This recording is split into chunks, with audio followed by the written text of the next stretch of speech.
બનાસકાંઠા જિલ્લાના સરહદી અમીરગઢ તાલુકામાં આદિવાસી સમાજને જાતિના દાખલા મેળવવામાં પડી રહેલી અસહ્ય હાલાકી અંગે સમાજના આગેવાનો અને યુવાનો દ્વારા મામલતદાર કચેરી ખાતે ઉગ્ર રજૂઆત કરવામાં આવી છે।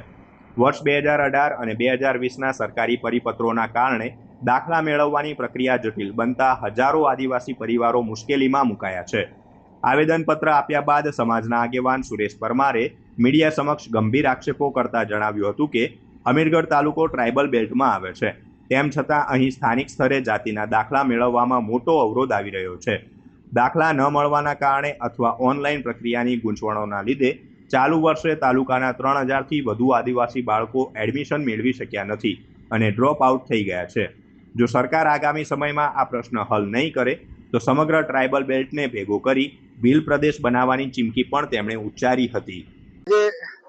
અમીરગઢ તાલુકાના તમામ યુવાનો મળીને આગેવાનો નક્કી કર્યું કે 20 તારીખે આપણે આવેદનપત્ર આપવાનું, પણ અત્યારે કોઈ કારણસર થોડું પોલીસે અટકાયા અને અટકાતા મામલતદારશ્રીને આવેદનપત્ર આપવામાં આવ્યું છે અને અમારી એક રિક્વેસ્ટ છે કે જાતિના દાખલા ઝડપથી ચાલુ થાય, મામલતદાર સાહેબ સુધી ઉપર સુધી રિપોર્ટ પહોંચાડે, એ જ અમારી આશા છે।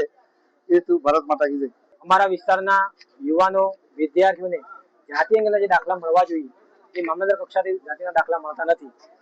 જે બાબતે અમે આજે મામલતદાર કચેરી ખાતે રજૂઆતનો કાર્યક્રમ રાખેલો હતો, પરંતુ એક વિચારવા જેવી વસ્તુ એ છે કે જ્યારે શાંતિપૂર્વક રજૂઆત કરવાની હોય ત્યારે પણ આ સરકાર એ પોલીસ તંત્રને આગળ કરી સવારના પોરમાં જ તમામ આગેવાનોના ઘરે તેમની અટકાયત કરવામાં આવી છે। આજે અમે પણ તંત્ર સાથે, પોલીસ તંત્ર સાથે વાતચીત કરી અને રજૂઆત માટે અહીંયા શાંતિપૂર્વક રજૂઆતની જ્યારે અપીલ કરી ત્યારે અમને સહકાર પણ મળ્યો છે, રજૂઆત પણ કરી છે। પણ મુખ્ય મુદ્દો એ છે કે જ્યારે યુવાન હોય, કોઈ પણ એમના હિતની વાત હોય, વિદ્યાર્થી હિતની વાત લઈને જ્યારે રજૂઆત કરવાની વાત કરે છે ત્યારે હર હંમેશા એક માહોલ એવો બનાવવામાં આવે છે, એ રીતે ડરનો માહોલ બનાવવામાં આવે છે કે એની જે રજૂઆત કરવા માટે બહાર નીકળવા જોઈએ એ લોકો પણ નીકળ્યા છે। અત્યારે અમારા તાલુકાના વિદ્યાર્થીઓ, યુવાનો એ દાખલો ન મળવાના કારણે એડમિશનથી વંચિત રહી ગયા છે, સ્કોલરશીપથી વંચિત રહી ગયા છે।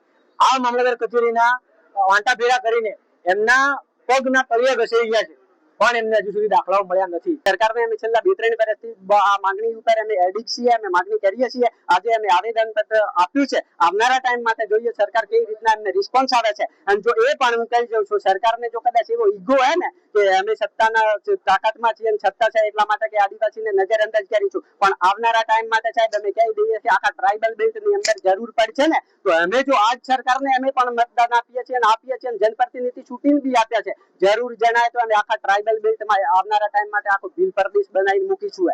એ પણ મારી એક ચીમકી છે।